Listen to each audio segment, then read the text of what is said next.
Calamity at Contingency Fund ng gobyerno maaari nang gamitin para naman tugunan ang epekto ng oil crisis kahit hindi pa naaprubahan ang emergency power para naman sa Pangulo. Yan at iba pang mga balita hatid ni Bombo Angelo Aganan. Kinumpirma ng Department of Budget and Management na maaaring gamitin ang Calamity at Contingency Fund para gawing ayuda upang tugunan ang bantang oil crisis sa bansa dulot ng nagpapatuloy na tensyon sa Middle East.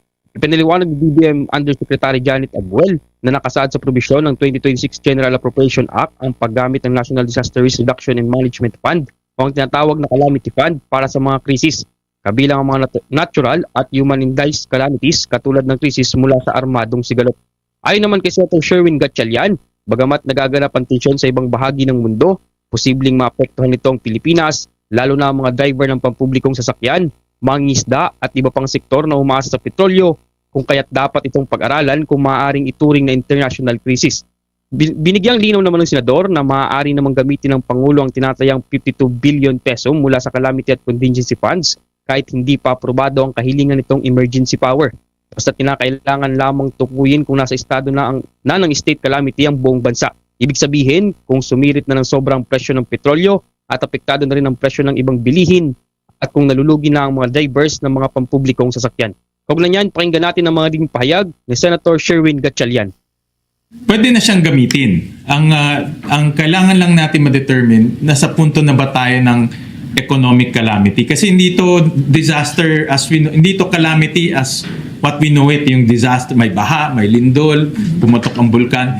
Itong calamity na ito, tumaas ang presyo, hindi tayo makabili ng pagkain, ang ating kita ng ating mga kababayan lumiit, magkakaroon ng inflation, no? So umabot na pa tayo doon sa puntong yon. Yun ang dapat natin mapag-aralan.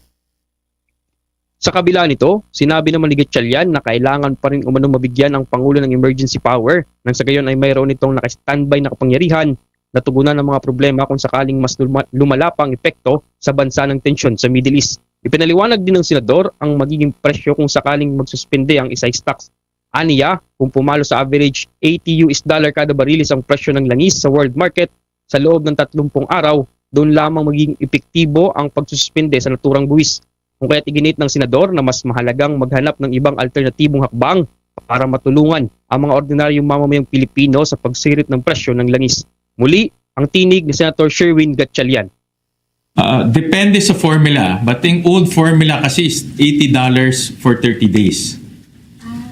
So, kung ang presyo mo ay $80 average for 30 days, then doon pa lang tatanggalin yung excise tax. Hindi pag pumalo siya ng one day $80, tanggal ka agad. No? Kailangan elevated siya ng matagal.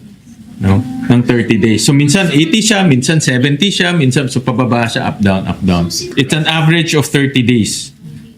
Kasi baka bumaba siya bukas ng $60.